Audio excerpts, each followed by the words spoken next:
Good morning.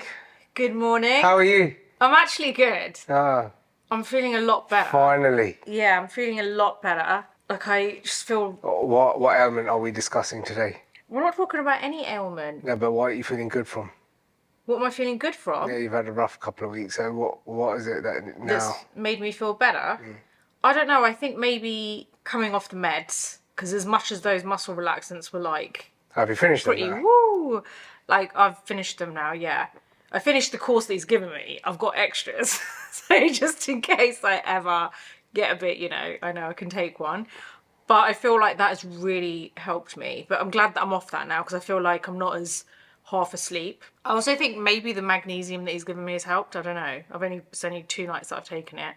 But my sleep's better. I just generally feel a lot better. That's good to I'm hear. still dealing with the pain, but not as bad as before. And I'm just looking forward to starting to work out and stuff. And the other ailment?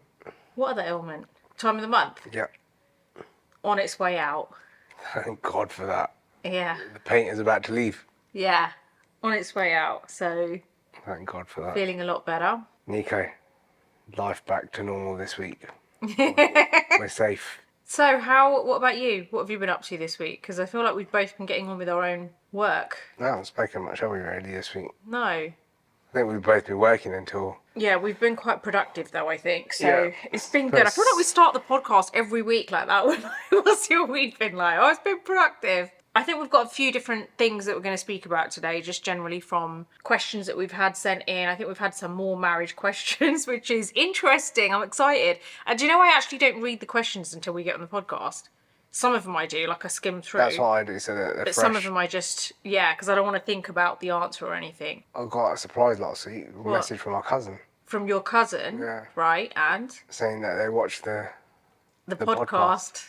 How do you feel about that? Because I feel like you've had this very kind of... It's easy to fall into this, by the way. Can I just say, it's not just you. It's easy to forget that you're filming and you're recording and that this is actually going out there and it's there for people to watch. Yeah, I forgot. So I didn't realise. I wasn't expecting a message from a family member saying that they're watching me. Not only is she watching me, but my aunt's watching me as well, apparently, in South Africa. Yeah, That's nice. Let's hope they like what you're saying. And now I feel I have to watch what I say. No, you have to be yourself at the end of the day. Same as me. Like, at the end of the day, we're doing this because we're just putting ourselves out there. And obviously there are a lot of people who follow who kind of feel like this is very relatable. So I feel like the only way it can be relatable is if you are 100% yourself. I am myself, but yeah, it was just a bit of a shock to hear that family members... But don't think about that now when you're recording. Don't think, so-and-so's going to watch this, because it's easy for that to settle in as well. All right, be professional. Well, I have been doing it for quite a while now. But yeah, no, that was a pleasant surprise. I had a bike race over the weekend. Oh, yes. That didn't go very well, did it? You know, I feel like it's actually totally understandable based on the video that you sent me today. Okay, so just so everyone knows, started a bike race. Yeah. And literally less than, about 2 kilometres into it. So there's a team of us. There's 6 of us that race in our team. Yeah. We started the race. There's like a massive group of people. And the problem is the track's really narrow. Can you just tell them how many people overall? Were in the race? To get an idea, yeah. So over the weekend, I think there was 950 people that turned up to race. Right. So like just under 1,000 people that turned up. To say it's done safely, like there's group 1 that go off, which is like the elites, then group 2, then group 3, group 4, group 5, all the way until group like 9, I think it is, 8 or 9. So we self-seeded, but we try and sit at the back because it's based on time. Yeah. Right. So we have to wear like time bands on our ankles. So it doesn't matter where you start. If you're going to put in an effort, you can start at the front and then you can draft behind everyone. But chances are that you can have an accident, and an accident at those speeds is going to hurt. Or you sit at the back, try and get at the front of the pack, and then make your way. Then there's nobody in front of you. You go off and do your own thing. So that was our strategy. So to do that. So we did that, but I don't know what happened, but there's like loads of people in front of us, so we were trying to overtake them, and then it just turned into like a major like kerfuffle. As in, like, there's just people... Yeah, like, so you should only overtake from the left. Yeah, so the rule of these races is that pass on the left. right? So if you're slow, move to the right, let people who are fast pass on the left. So we were passing on the left, and then out of nowhere, this guy came on the right hand side trying to pass us on the right hand side. And I shouted out, like, my team guy, because he basically then has to pull to the right to let me then go after he's finished doing his turn. Right. So if he moved to the right and this guy's coming behind he him, would have gone he would have hit him, caused them to fall, Which meant everyone would yeah, have so fallen. all I saw was an accident about to Yeah. happen. And then that set off like a panic attack. And I couldn't breathe. No. And then it just literally turned into like, I was trying to get a breath in. Yeah, when you can't take a deep breath. No, and I was like, and I just don't know. Like, I don't often get a panic attack, Yeah. but I know what one is because I've had one in the past, and I knew, right, this is like set that off now, and it didn't help because I'd obviously stressed myself out Yeah. by going into the race and thinking. Well, I mean, you sent me a video just to give me an idea of what it was like what you were in between. And it's basically what I think I've spoken about on a previous podcast where I've said that would give me like a panic attack. That would give me some kind of, I would be so stressed. It would make me feel claustrophobic because basically what you sent me was a group of people and they're all literally like you can literally touch each other with the elbow. Just nudge your elbow out a little bit and you'll touch the other person. So you're basically in a herd of cyclists. Pretty much. I just find that's pretty normal to probably feel that if you're already stressed out. Yeah. But well, to be fair, then I just I pulled over. Well, I didn't pull over. I carried on riding, but I slowed down, let the group go, and I told one of my team guys, the guy who's in front, he obviously was pulling back, and he saw that I couldn't breathe, and then he was like, "Are you okay? Are you okay?" And I was like, "Yeah, I'm fine." So I said, "You lot go." So he slowed down to try and stay with me, but I knew like it's going to take me a few minutes. In fairness, I got over it in a couple of minutes, 2-3 minutes. I mean, the fact that you're saying you got over it while you were still cycling, that to me is quite crazy. Yeah. And then I finished the race. Well, I mean, on my own. But I still think you should be proud of the fact that you even still continued and finished it, because most people would probably actually stop to try and deal with the panic attack. You dealt with it while you're still riding. So that's, I think, quite impressive. But then I did it the rest on my own. Yeah. And I put in a good effort. If you want, I've got some photos. You can add it to the vlog. Okay, I'll add it up. Obviously, the people listening listening and not watching won't be able to see, but I'll put a couple up so you can see. But now I know. But I was researching now. I've got this new magic pill. we've got some ashwagandha. I've always heard you talk about it. Yeah, but the thing is, when I speak about these things, I do feel like sometimes... I don't take you seriously. Yeah. Yeah, because you're not a nutritionist. Okay, but... So shall I tell you where I've heard it from? A nutritionist. A nutritionist who basically is the nutritionist for one of the cycling teams. Yeah. Tour de France cycling teams. I totally agree with you there, but what you need to understand is there is so much information readily available online now. I don't believe it all. No, but hear me out. I have seen so many... So what if when I see a nutritionist speaking about it and I come and tell you... Send me the link. Well, because you don't believe the message that I'm giving you. Why? I need to see the source. You need to have more trust. It's not that I don't trust you. I need to see the source of the information. Okay, fair enough. I'll send it to you now in the future then. Yeah, now that I know what the issue is, I'll send it to you. So I showed you the video yesterday of that guy talking, right? Yeah, and what did he do? Went and ordered it immediately. When did it arrive? This morning. This morning. He goes straight to the door. Normally, he doesn't like opening the door because he knows the packages are always for me. I got a message. And he got a message, went straight to the door. And he's like, "It's here." I'm like, "What?" He's like, "The ashwagandha." I'm like, "Okay, great. So we're going to try it tonight." Yeah. So I've heard a lot about it. It's supposed to be very good. I'm excited to take it because it's supposed to be very good. It's meant for me, and you're like, "Oh, I'll have it with you." I'll tell you what you can do then. What? Come and race with me as well. No, but the reason I never wanted to take it before, and the minute you said you were interested in it, I was like, brilliant. The reason being is because if I had said it and you didn't believe in it, you would have just thought you think I'm crazy with supplements as it is.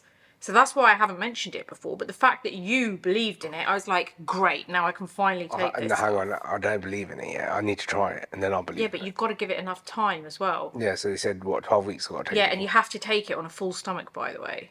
Same as... said with food. Yeah. So you've got to take it with food, but the guy said you've got to have 500 milligrams every day. For 12 weeks. So let's see how it goes. Okay. I mean, look, I think it's an. But yeah, look. So this, look, I'll go back to saying. So I had a panic attack, and I know what caused it, right? So I know it was 100% a panic attack. I couldn't breathe. I got over it. This goes to say, like, you know what I've said in previous podcasts, Yeah. where now what if I turn around and said, "Oh, I suffer with anxiety." Yeah. See, so I don't. I had a panic attack, and I know what caused me to have a panic attack. But I'm not going to go around now and start saying, "Oh my God, yeah, do you know what? I suffer with anxiety." I don't. There was one instance that set me off. So this is the thing. So I don't want to be labelled as, oh, you know, oh, he suffers with anxiety, because I don't. Yeah, but you see, this is, I feel like this is a topic that isn't really covered enough, that men do go through this as well. Like, I don't think it's spoken about enough. Yeah, I had no shame. Like at the end, when like all my mates were like, "What happened to you?" Yeah. And all the guys at the end, because you finish in the pen, like you finish and then you go and, like, there's like a pen where they put on free food and drinks and for all the people that have raced. So we were in the pen, and yeah, all my friends were like, "What happened?" Because they expected me to do way better, and I was like, "I had a panic attack." Can I ask you a question? Right. So I feel like I know the answer to this, but that's just, my answer is based on my opinion, and I'm interested to know what you think. But I feel like maybe because of the fact that people speak about it so much today and it's more known about, it is easier for someone to turn around and be like, yeah, I had a panic attack, especially for a guy. Do you feel that over the years, like, say if this was like 10 years ago, would you have been as open to turn around and say, oh, guys, you know, in a group of friends, I had a panic attack? Or do you feel that the fact that it is spoken about more has made it easier for people to just be honest and be transparent, especially when it comes to men? Oh, 10 years ago, I probably wouldn't have known what the hell was going on. Right. Okay. So if that happened to me, I'd have been like, oh my God, I just couldn't breathe for a little while. And then I got my breath back, right? So I wouldn't have known it was a panic attack. The only reason I know it's a panic attack is because I've seen it. Shall I tell you where? Where? Suits. Saw Harvey Specter have one. Okay. So Yeah. he had one. Yeah. And then I think that's good that they even showed that, though, yeah. because it's saying So- that, so- listen, accept it. says It happens. and it's raised awareness of it, Yeah. right? So that these things do happen. So I saw him have one, and then I watched House as well. He had one. So there you go, though. So the answer is yes, because you might not have known what it was 10 years ago, but had you have known what it was, you probably still wouldn't have, like, openly been as open about it, because people probably didn't speak about it themselves. No, look, I don't think there's any shame to it. No, yeah. I don't, So but I this do is- feel like men in particular, it's been harder for them because there's this thing of staying macho and, like, not, you know, oh, what do you mean? Oh, no, I don't suffer from panic. That was that kind of persona back in the day of men don't get hurt, men don't go through this stuff. And I feel like people are talking about it more. There's more awareness about it, especially when it comes to men now, that I think it's making it easier for men to be able to speak about it or just generally admit that they've gone through it. Whilst I was, like, obviously racing on my own, racing to get back to the finish line, I did think to myself, oh, what am I going to say to my mates? Yeah. Then I thought, oh, should I just tell them I had an asthma attack? I don't even suffer with asthma. Oh, I left my inhaler at home. I don't have an inhaler. They're going to be like, what? My Ventolin. There you go, though. So, yeah. You still thought about that, right? Yeah, so there is an element of that. And I thought, do you know what? So what if I've had one? So what? I've had a panic attack. Yeah. There's a reason for it. So my life flashed before my eyes when this guy, like, literally, like, coming on the wrong side of me. Yeah. But I guess, like, another mate of mine said, look, you probably just need to practice riding in bigger groups and, you know, like, get more used to it. So there's ways around it. Yeah, so that happened. So I was quite annoyed on Sunday. But look, it's one of how many races we've got. Yeah, I mean, this was just a build-up race, right? So you've got so It's many not the coming main up. race is in February. Yeah. So it's just You've got time to... It's like a qualifier. So. Yeah. Well, I'm glad that you finished it still. I think that was really good. And I'm actually really glad that you were just honest about it to your friends as well. It was one of those things, you know, it's that weird thing where I thought I was going to go into that. Now, I even sent you a message before I started the race, right? I thought something was going to happen to me. You know, when you have that gut feeling that, hang on a minute, I know I'm going to go into something now and this may not end well. And that's the kind of feeling that I had. So that's why I sent you the message. But this is the thing. That feeling that you're talking about, right, is what some people will call feeling anxious. Do you understand what I mean? It doesn't mean you've got anxiety. So you have this thing when it comes to the word anxiety where you label it to, like, you feel like it's something that you've got, but it's not diagnosed. Not you personally, but, like, someone has it, it's like, how do you say you have it when you haven't even been diagnosed?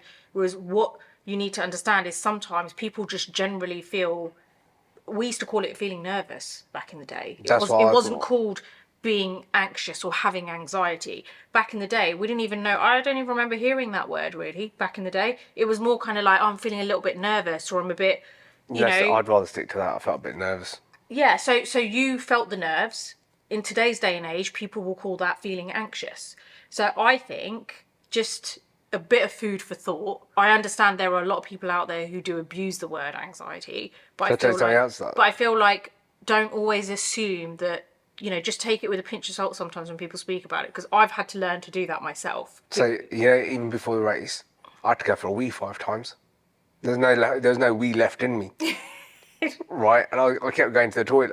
And one of the guys that was like in my team, he was like, "Where are you going?" I said, "I've got to go to the toilet again."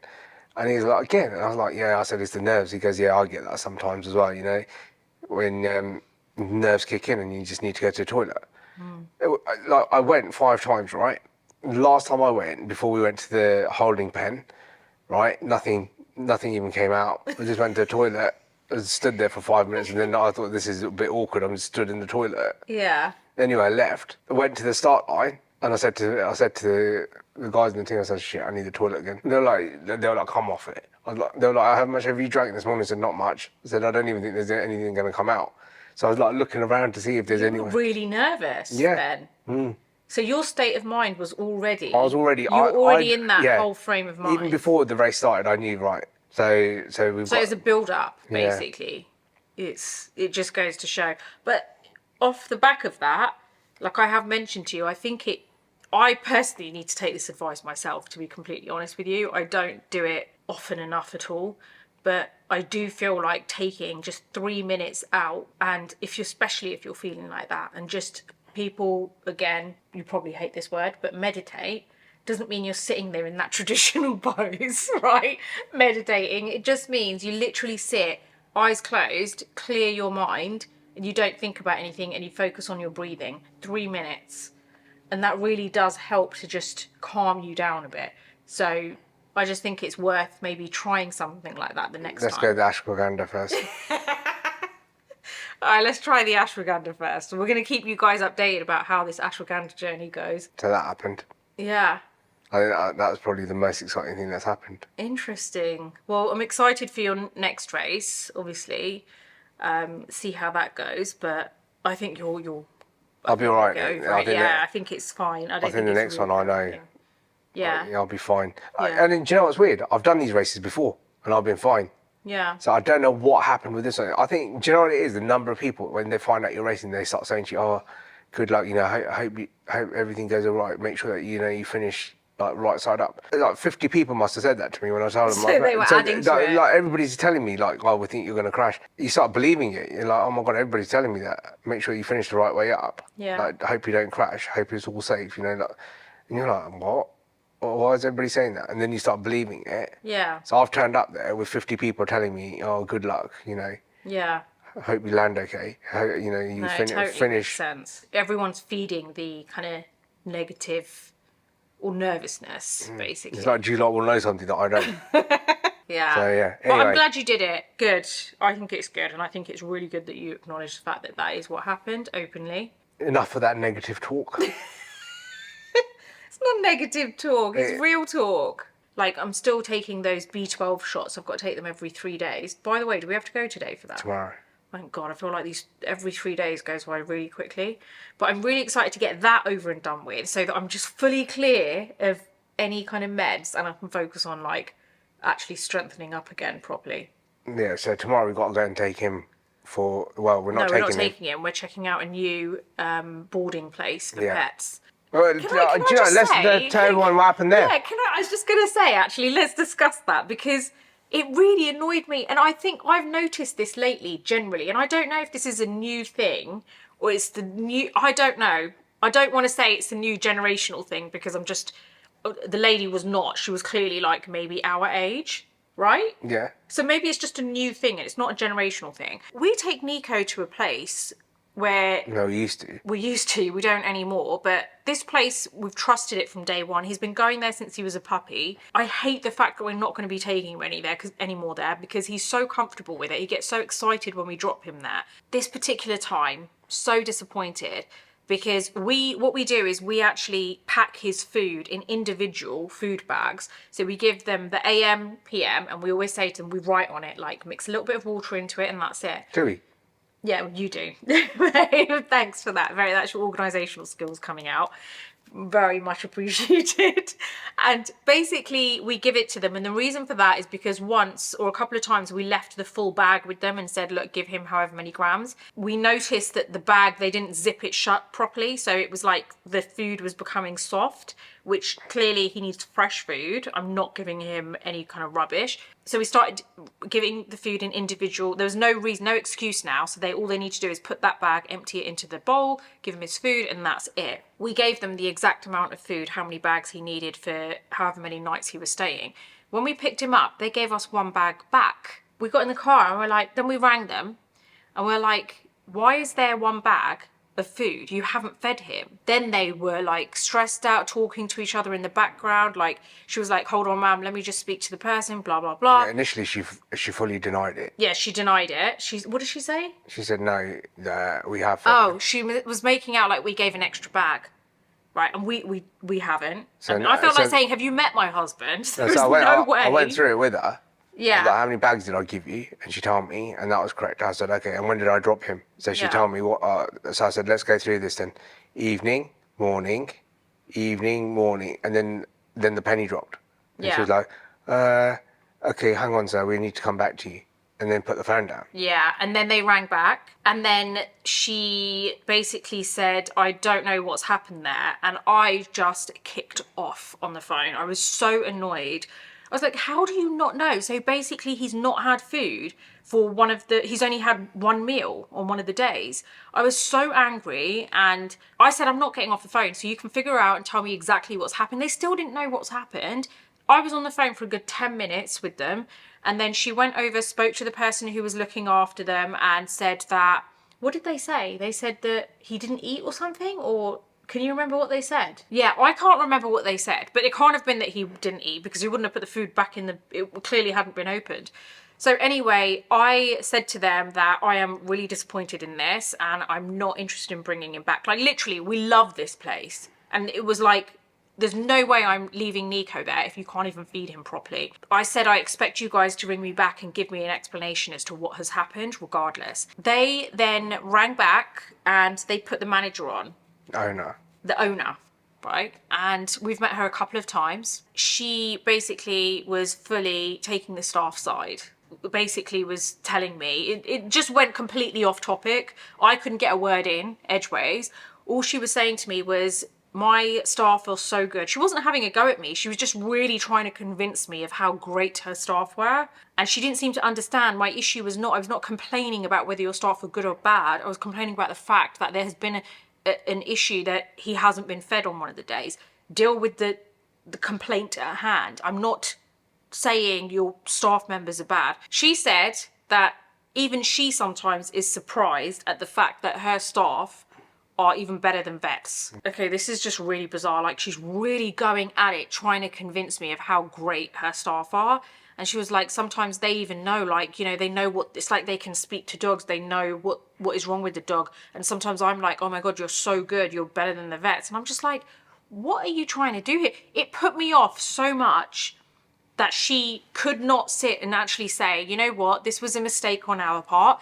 Even if they don't know what happened, she could have said, you know what, we don't know what's happened here, but we really do apologise. This will not happen again. I'll try and figure out what it is.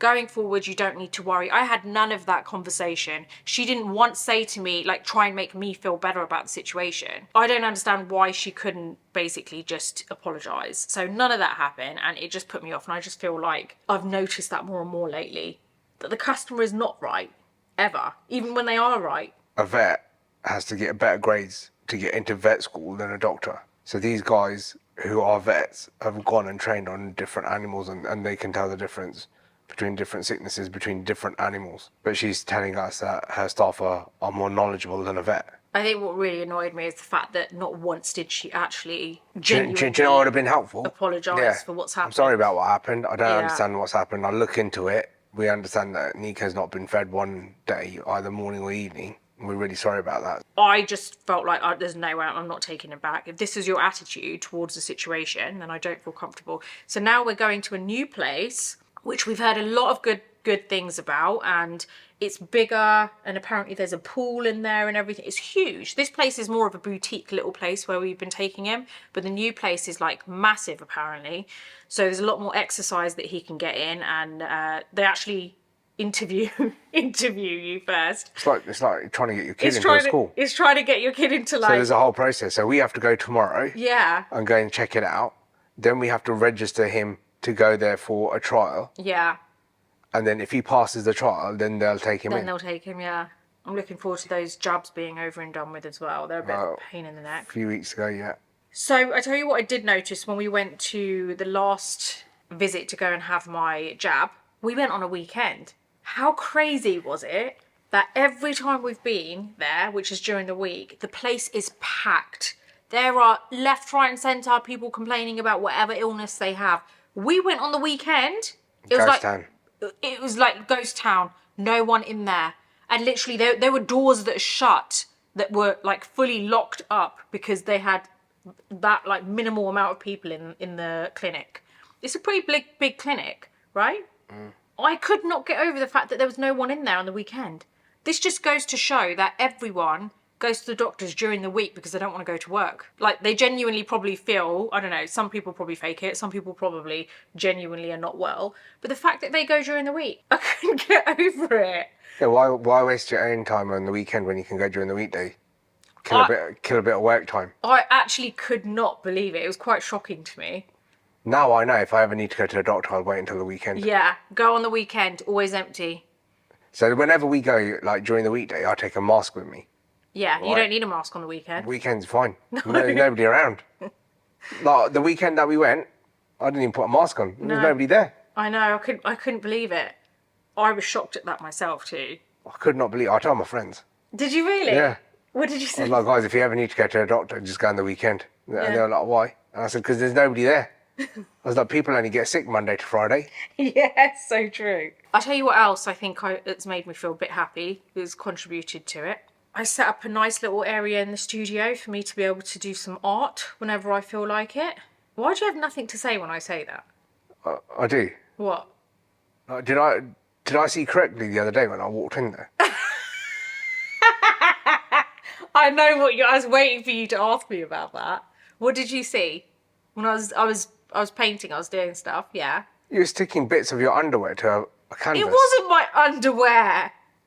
What was it then? Okay, so it's, you know the padding that you get in a bra? Yeah. It's unused, obviously. I haven't used it, but I took it out of the bra because I don't want it in there. What, so you'd rather wear it and you've stuck it onto your painting? I walked in and I was like, what is she doing? Like curling this thing up and putting glue on it. And I was like... So basically, I like more kind of textured art, which basically is less about the painting side, but more about the structural side. Mm-hmm. So I like using a lot of kind of modelling clay, kind of modelling paste, thick acrylic modelling paste, so that you can create curves and everything.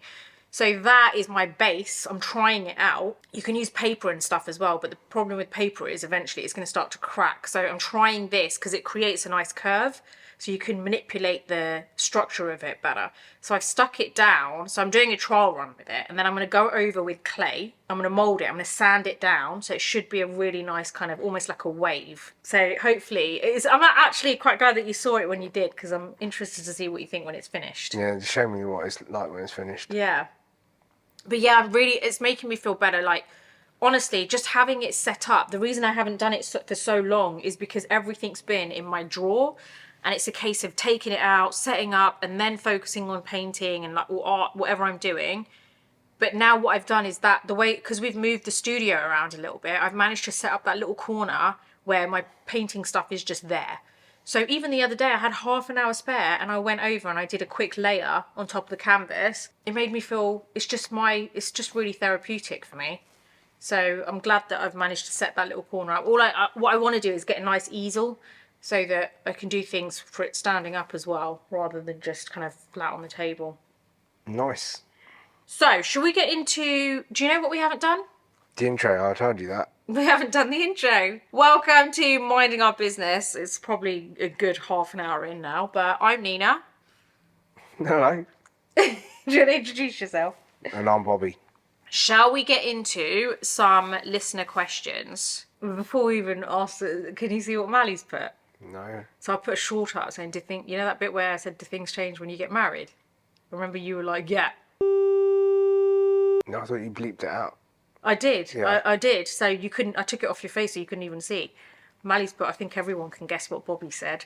All guys have the same complaint. She's spot on. She is. Okay, so here's one for us. This is from Janet in New York. Hello, Nina and Bobby. How have you handled when one of you doesn't get along with a family member of the other, assuming you've ever experienced that? Right. Do you want to go first? Yeah. Look, I think the best way for me to explain this is I feel like that is always a worry for probably women more so. I can't really speak for men, but I feel like that is a worry initially going into any marriage, that are you going to be liked? Are you going to be accepted? And if I had to go back, I would honestly tell myself to not let that overcome my thoughts so much. But the best way that you can deal with it, I personally think, is you have to deal with it the way you would deal with it with anyone. My opinion is if you have someone that you don't get on with, or that maybe the situation isn't right, I think you have to just set yourself boundaries. I think that's my answer to that. You have to set boundaries, only allow people in who actually genuinely do care about you. Because I personally feel like it's hard enough as it is trying to ensure that you are strong within your marriage and that you are putting your spouse first and making sure that you don't let outside noise in. So I feel like when it comes to any kind of member like that, regardless of whether they are family or not, you cannot let anyone interfere or become an issue. You've got to put each other first, and you have to just draw boundaries. That's the best way that I could possibly put it. But it is easier said than done, that I have to admit. It's easier said than done, but you've got to somehow over time strengthen your mind to be confident enough to be able to stick with any decisions that you've made when it comes to creating boundaries. So I feel like for me, it's all about boundaries. It's all about strengthening your mind and having faith in what you already have and what is good. I think ultimately, if you have a family member that you don't get on with, you have to remember who you're married to. You have to remember, like, what is more important to you? Are you married to that family member, or are you married to the person that you are married to? If that person doesn't have a problem with you and you put each other first, that is the most important thing. It doesn't matter about anyone else. I think after all these years of being married, and I'm sure there's so much more for me to learn yet, not only the years of being married, but the years of maturing in general and what experiences have led me to, how experiences have led me to mature and learn from experience and mistakes, I have realised that you have to be secure in your marriage. That has to come first before anyone. Otherwise, you are basically allowing outside noise to come in. So I'd say it's the boundaries, it's the being confident, it's the putting your marriage first. Those things are very, very important to me. So what are your thoughts? Like, it doesn't matter who it is, but if somebody says something, or if I don't like somebody, it's pretty much written all over my face. I kind of don't even have to tell that person that I don't like them, I guess. Especially from what you said. You said, like, you can see on your face. Yeah. Like, whatever, if that person, you don't like them, like, at least, like, try and control your face, that you don't. It's easier said than done, though. I'm not Yeah. exactly the greatest at that But myself. if I didn't like something or somebody, I'd quite happily call them out, or in my own way. Not even doing it bluntly. I wouldn't try and. But let's say, for example, somebody said something that I didn't agree with. I'd quite happily put my point of view across. Yeah. To show that, hang on a minute, I don't agree with it. Yeah. Whereas now I just go with it. Yeah, I do feel like that in general, though, in life I've started to do as well, because I just can't be bothered with having the whole debate on who's right or wrong. So I feel like that applies to most stuff when it comes Yeah. to me now. And I think you do that as well, actually. I've noticed it's not just, I do. you do Now, it yeah. in general, I think. Just for an easy life, I'm like, oh yeah, all right, okay. And then in my head, I'm like, yeah, whatever. Yeah. Uh, I do think that, look, I- if there's someone you don't get along with, I think that is, it's quite, depending on how often you see the person, it's quite easy to kind of like think to yourself, you know what, let's just get this over with. Don't have to see each other often. End of. Do you know what I mean? That's the way you would deal with it with anyone that you don't like, right? If it ever starts to become something where it is affecting your marriage and your relationship in any way, that is where you need to start setting the boundaries. That is where nothing should be able to touch your marriage.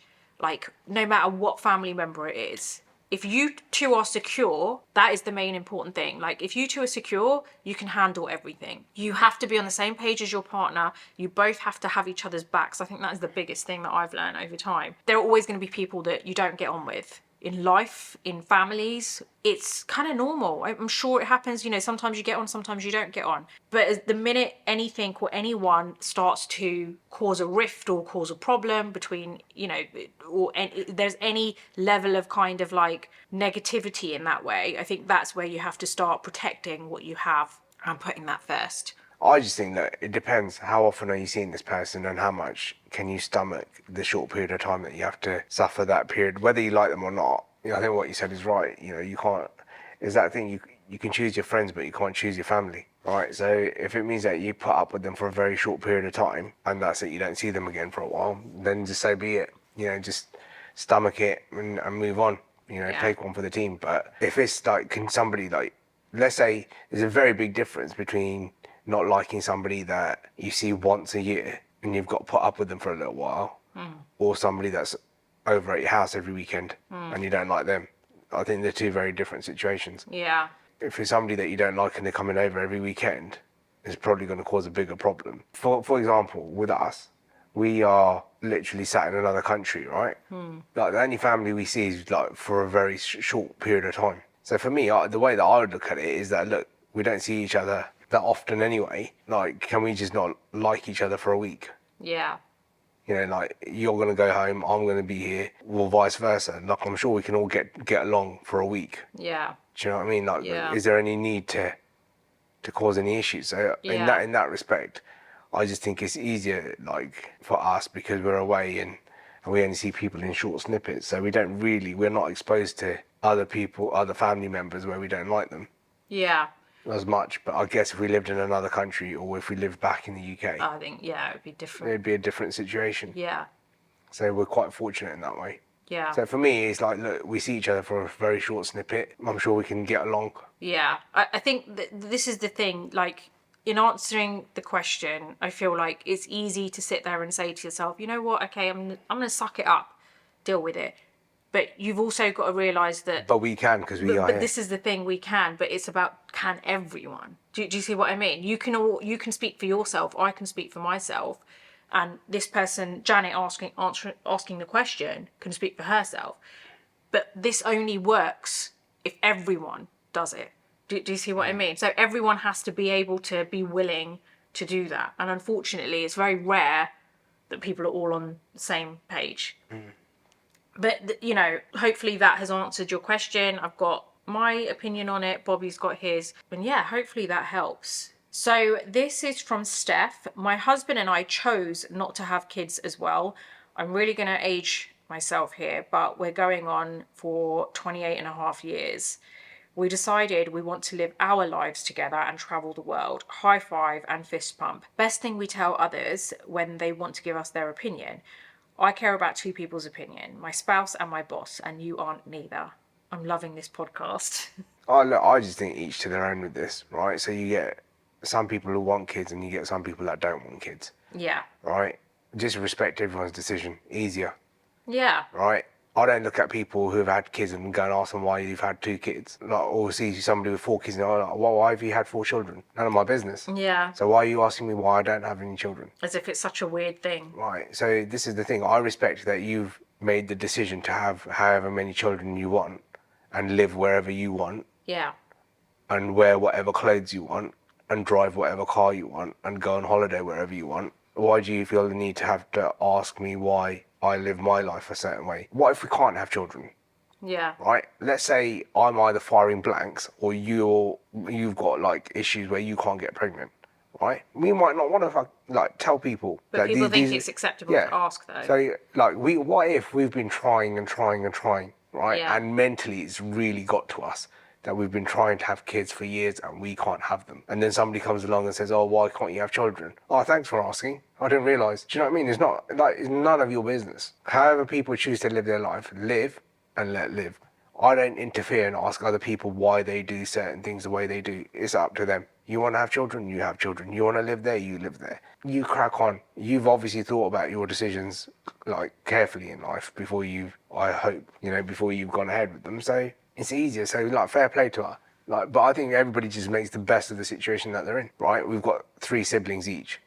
So Come from big families. yeah. So we're one of 4. Yeah. You're one of 4. So we've come from like a family where, you're used to that. we're used to having, yeah. So it's not like we've just like come out of nowhere and decided, hang on a minute.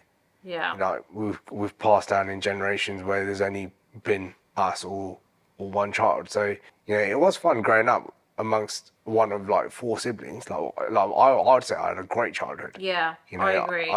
Probably the best time of my life was my childhood. Yeah. Looking back, life was great then. I had a stable upbringing. So I'm fortunate in that way. Like nice family holidays. We had our weekly routine, what we'd be doing at home. So it was good fun. So like I can say that it was very good, very nice coming from a large family. But yeah, I've chosen for it just to be you and me. But this is the thing. It's like there is so much more to people's reasons, right? It's not as easy as saying to someone, you know what? Do you have kids? Or why don't you have kids? Or are you not going to have kids? It took you a split second to ask that question. My answer is not going to take me a split second. Do you understand what I mean? Like, mine would. Firstly, I shouldn't have to answer you.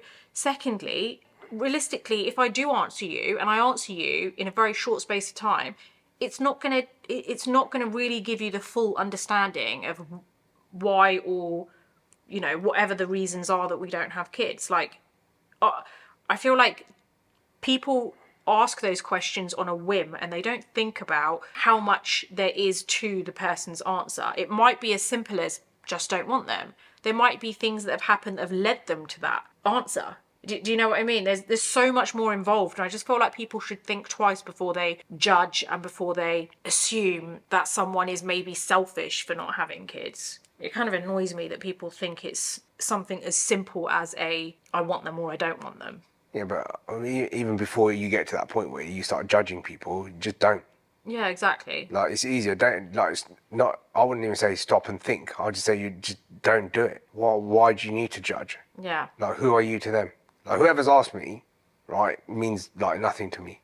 Yeah. So like it doesn't bother me. But if I was a sensitive person and if we were trying, then yeah, I'd probably get annoyed. Yeah. Or upset or whatever. I wouldn't know because I'm obviously not sensitive to it. No, I'm definitely not sensitive to it anymore. I think I probably was, but I'm just really not fussed about what people think now. Moving on. Next one. I have known marriages to have problems over finances and some have ended up in divorce. What advice do you have? About finance?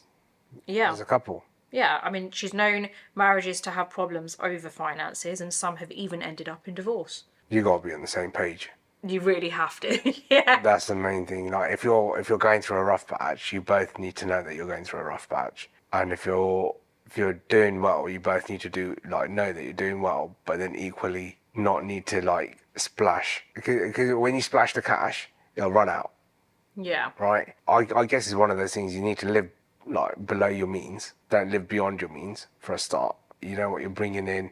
For us, it's different. We've got businesses. So some months they're great, some months they're not. So we've kind of learned to understand. Right, okay, fine. It's seasonal.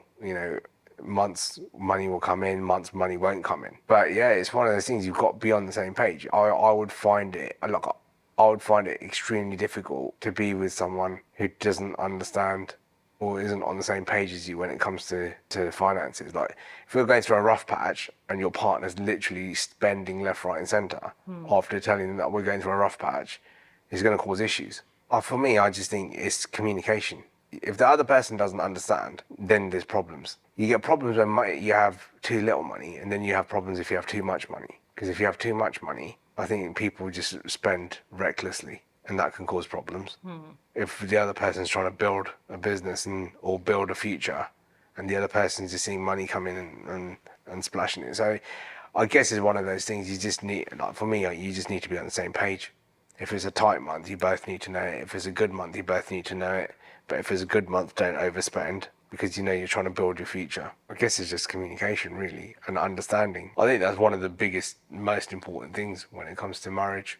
Understanding And communication. yeah, what you both feel about finances. Yeah, I think it's that, and obviously having respect for one another when it comes to your listening to one another when it comes to your opinions on how things should be run financially. Either you're going to have trust in one person and let that person manage the finances, or you're both going to manage them together. But whatever way that works out for any couple, I think ultimately comes down to, like you said, the communication. Did you say trust? No, that's a good one.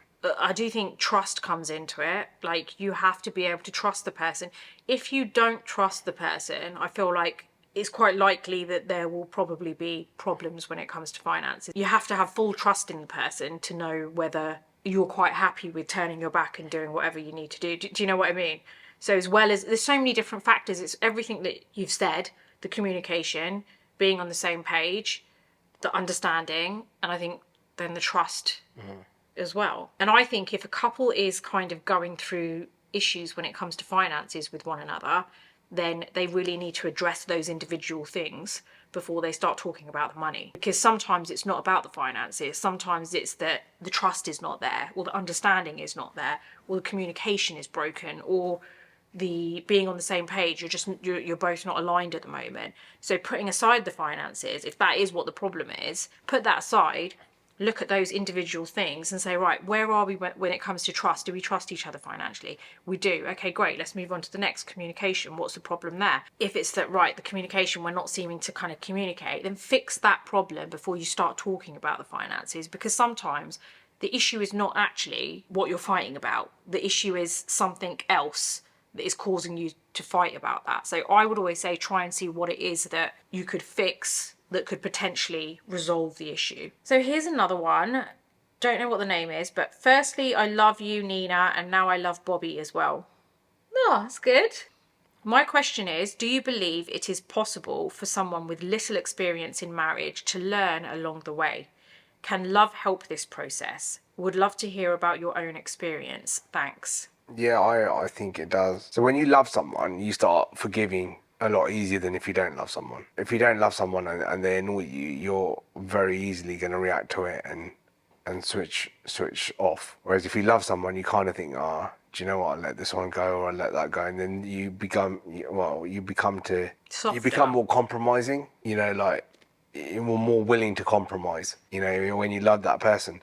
And then you get to know each other, and then it's that yo-yo effect, isn't it? The roller coaster is like up and down, and then slowly, as you get spend more time with each other, it kind of levels out. The problems aren't as big as when they first start. When you first started, or you moved in together, or you adapt. So yeah, I think love does help, but I think time also helps. I think time's the biggest helper when it comes to a marriage. And what about, like she mentioned, do you believe it's possible for someone with little experience in marriage to learn along the way? Of course. Not everybody goes into everything being an expert. I mean, we mentioned on the previous podcast that, or the one before that obviously we were married before, so we have a little bit of experience, but it doesn't make it easier. It doesn't make it easier in the sense that, I've got experience, so, this is going to be super easy for me.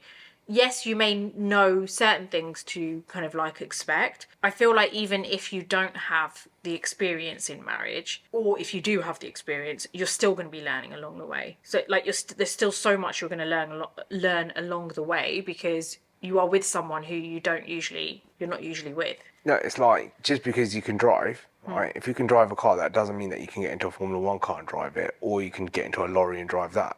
But yeah, you can you have a driving license. So every situation is different. So just because we've been married before, yeah, fine, we have a bit more experience in that. We've learned from the mistakes that we made. You are a very different person to my ex, and I'm sure I'm a very different person to your ex, which means that you have had to learn about me from scratch as much as I've had to learn about you from scratch. So yeah, fine, might have a bit of experience in, but that's like having experience of going out with someone. Going back to cars, the experience that we have is knowing what it feels like to get into the car and just, you know the surroundings, you know what a car looks like inside. It's the same thing when you're married before. It's like, you know what it kind of looks like, but the drive is always going to be different. Like, your journey is always going to be different. And the thing is, when we talk about like things that we've learned from our previous marriages, when we say this, by the way, it is purely based on, for both of us, it is purely based on, we have learnt, when we say mistakes, we have learnt what we are willing to accept and what we're not willing to accept moving forward. So that has made us very secure as individuals. And I think when we approached each other, our approach to one another at the beginning was probably extremely different, I know it was for me, to what my approach was to marriage when I was married the first time round. This time round, I've got questions. You've got questions. Do you know what I mean? I think that's the prep that it gives you. It's knowing what you should and shouldn't ask, but you're still learning along the way, the same as everyone else. I don't know, I feel like it's been a really heavy podcast, this one. It's only from the questions. Yeah, from the questions, yeah. Let's leave that one. We can spread them out. You know, what about a happy question? How do we deal with let me find one. with each other in a happy situation? There we go. A laugh and a No, smile. you don't want me to read this one. A laugh and a smile.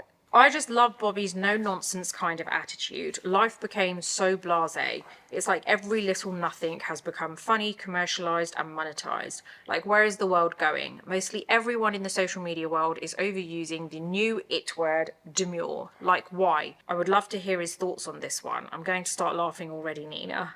Love Irma from South Africa. Once again, just love you two together. I don't even know what that means. I have seen it.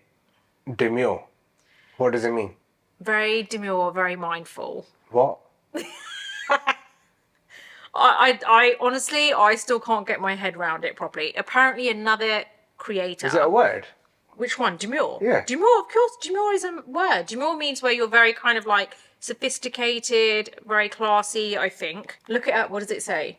Reserved, modest and shy. Okay. Typically used of a woman. A demure lady, right? Yeah. Yeah. I've heard that word before. Giving a modest appearance, a demure knee-length skirt. Okay. Very mindful. Very So somebody said this word and now No, I think it's from some kind of TV show, I think. I might be wrong. And this content creator did her makeup one day and she was like, I'm doing my eyeshadow like this and I'm doing like this. I'm being see how it looks very demure, very mindful. I'm doing my lipstick like this, see how it looks very demure, very mindful. So like this kind of understated, kind of modest look. So now everyone's saying it. I don't think it was very understated or modest, but you know, it's a trend. Everyone's caught on and now everyone is saying very demure, very mindful. And I still can't get my head around it. So you're not alone here. And I am a creator and I still can't get my head around it. Have you done anything like that? No. No, please don't. So, moving on. Very demure. Very mindful. Thank you for reading off my comment about struggling with social media. I'm on Instagram mostly because of the small business that I have. Like you, Nina, I'm a beauty business, but nails, not makeup. I make my own nail polish. Being an introvert does not help, lol. My husband says we all have what he calls social tokens. I, as an introvert, have only so many to give out each day. Welcome to the club. But most days I have to go and borrow more tokens for the next day and so on. I'm beyond tired and would love to be social media free. By the way, my husband and I have been watching Top Gear and the Grand Tour for 15 years now. We have not watched the last episode yet. I think that's her telling us don't, no spoilers, because we don't want it to end. We will watch it soon enough, I'm sure, but hate for this chapter to end. Cheers to you guys. I hate that chapter's ended. I know. I do hate that chapter's ended, but I also feel for the person as well with their social tokens, because I'll be honest, I don't have any to give out. Our cycling kit, right? So the girl who makes the kit for us, she invited me to collaborate. I didn't know what that meant.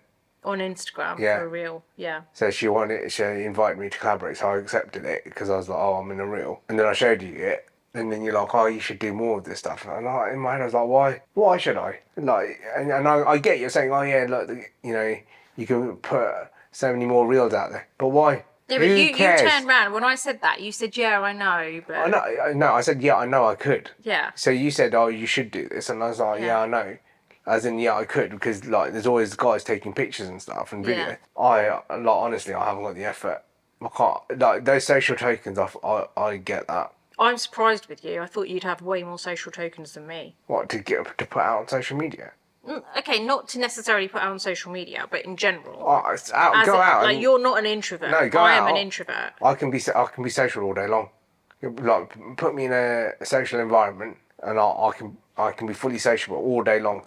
Ask me to then video the whole thing. That then I feel like I'm just acting. I'm not really being social. Like all the videos that were taken, I didn't even know they were being taken. Right, so we're just like normally just having a chat, people going away taking their videos, right? But that's why it looks good, because it's very natural. Yeah, but the minute like this thing, the camera on me now hate it. Right. People find that funny that you couldn't even look at the camera. And do you know what? I'm not going to. The only time I look at it is to make sure that it's still recording. Yeah. That's it. You know when I'm editing it, Yeah. and I see you look at the camera just to check the recording, I love putting those bits in. I love it. I put those bits in so that the people can see you looking at them. Otherwise they're not ever going to see you looking at the camera. Is that your So little sometimes when I'm talking, bit? Is that your bit of fun? yeah. So sometimes when I'm speaking, you're not speaking, so you look at the camera. I quickly switch it to you on So edit. do you know what I'm going to do now? What? When I check to see if the light's on. What? There you go. What? So that I can't put it in? I'll blur it out, babe. I Okay. just want to check the I camera's wish I never recording. told you that now.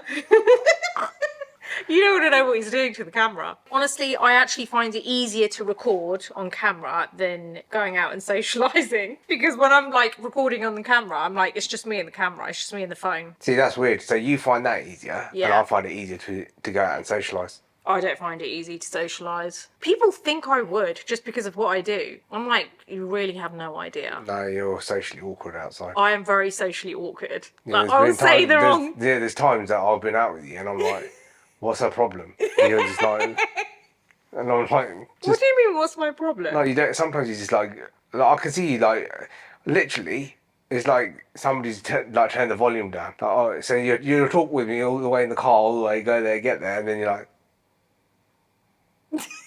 and it's like, what's happened to you? You were just talking to me a minute ago. And there's times I've asked you, you alright? You're like, yeah, we're out now.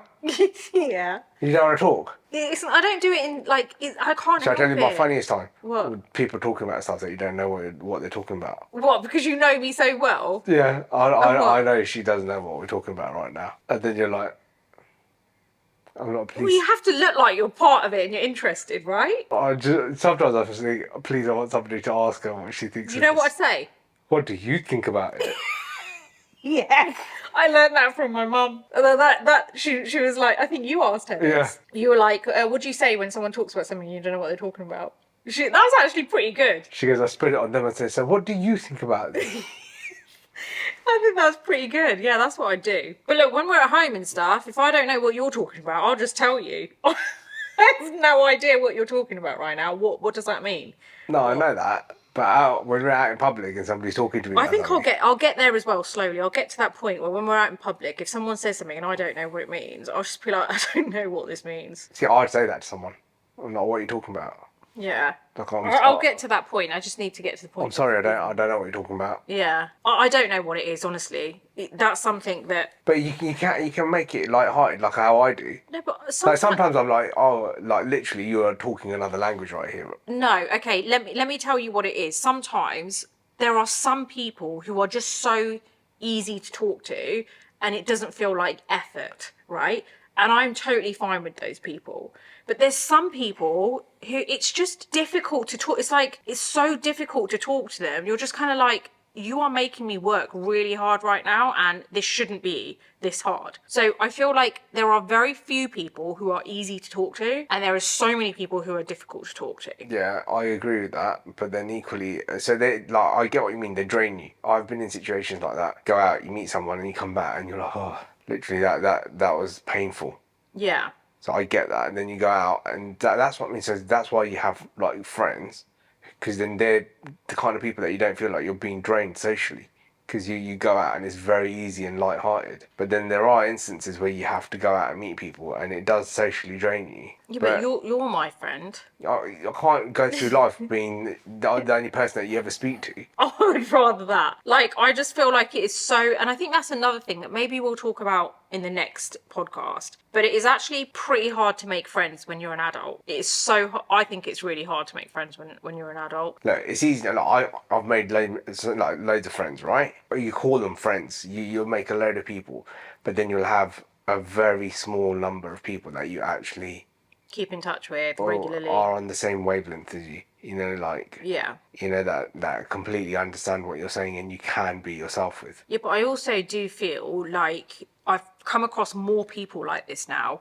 where you think, okay, this person is really cool, we're on the same page, like we're getting on, you know, this is the kind of person that I can vibe with, but then they're not consistent with it. And then it's kind of like, you've thrown me off. I thought you were this kind of person, and it's just, I just feel like you sometimes don't know what you're getting with people, and I think that sometimes has put me off. Like, I don't know if what I'm getting from you right now is genuine, or if you're going to continue to be that way, or it's just one of those things where you're like, I guess I become complacent because I know at the end of the day you're my best friend, right? I'm not looking for a best friend, right? But then my advice is don't have expectations. Don't have expectations of anyone. Then you'll never get let down. It's still kind of disheartening, but I think we should save that for the next one. So on that note, I think we're going to call it a day. Don't forget to subscribe. Don't forget to hit the like button, share if you can. We'd love to try and like grow this channel a bit more if we can. That would be great. But we're going to see you next time.